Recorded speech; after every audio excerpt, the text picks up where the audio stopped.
Kamakailan lang ay nagbigay ng pahayag si Pangulong Bongbong Marcos na tinitiyak nito ang pagsuporta para sa modernisasyon ng Philippine Army sa ilalim ng AFP Modernization Program ng ating gobyerno upang mas mapalakas pa ang kanilang kapabilidad sa pagprotekta ng teritoryo ng Pilipinas. At ngayong tuluyan na ngang nag-umpisa ang Horizon 3 ng AFP Modernization Program na pinakamalaking parte ng programa na may tinatayang pondo ng nasa 500 billion pesos ngayong administrasyon ni Pangulong Marcos, nag-umpisa ng maglabasan ang mga gustong bilhin ng Philippine Army upang mas mapalakas pa ang pangdepensa sa teritoryo ng bansa. Base sa impormasyon na lumabas, nakapokus ang Army ngayon sa pagbili ng mga missile defense systems, katulad na lang ng IRIS-T surface-to-air missile na gawa ng bansang Germany, at mga long-range artillery rocket system katulad na lang ng M142 HIMARS ng Estados Unidos, na kinumpirmang bibili ng Army ngayong administrasyon ni Pangulong Marcos. Pinaprioridad nila sa ngayon ang tinatawag na Archipelagic Defense Posture na kung saan nakapokus sa pagbili ng mga missiles ang ating hukbong sanatahan dahil ito ang magiging pangdepensa kung sakaling magkaroon ng invasion sa Pilipinas at ito ang pipigil sa pwersa ng kalaban bago pa man ito makalapit sa kalupaan ng bansa. At dahil nga sa mga missiles ang kanilang prioridad sa ngayon,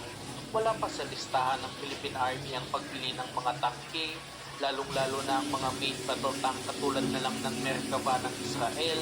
na sinasabing tinatarget noon bilhin ng hukbong sanatahan. Hindi rin kasama sa ngayon ang pagbili ng mga karagdagang armored personnel carrier at iba pang mga armored vehicles katulad na lang ng MRAP o Mine Resistant Ambush Protected Vehicles, ngunit tumaasa tayong madadagdagan ito sa mga susunod na taon dahil kailangan ito sa mga operasyon laban sa mga lokal na rebelde. At sa ating pangunahing pag-uusapan sa ngayon, hindi lang mga missile defense system at long-range artillery rocket system ang prioridad at nasa listahan ng Army dahil balak din itong kumuha ng short-range na air defense system kung sakaling makalusot sa ating missile defense system ang mga papalapit na kalaban. Ang tawag sa bagong proyekto na ito ay ang Gun-Based Air Defense System na isang anti-aircraft weapon na mayroong fire control radar at sinasabing may range ng nasa 3 hanggang 5 kilometro. Hindi pa inilabas kung magkano ang magiging budget sa proyektong ito at kung anong klaseng gun-based air defense system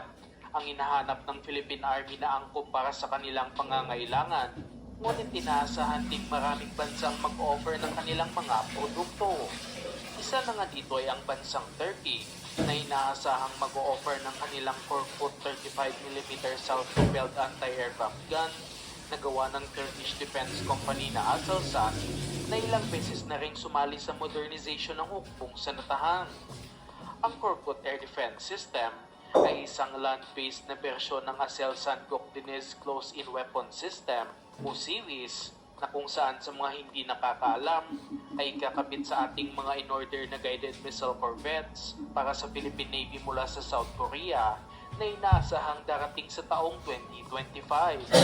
At dahil nga sa ito ang kukunin ng Philippine Navy, malaki din ang tsansa na masama ang Korkut 35mm self-propelled gun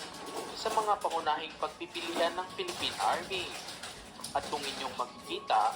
mayroong 2 autokano ng nasabing armas na kayang magpuputok ng nasa 1,100 rounds kada minuto at may range ito ng nasa 4 na kilometro.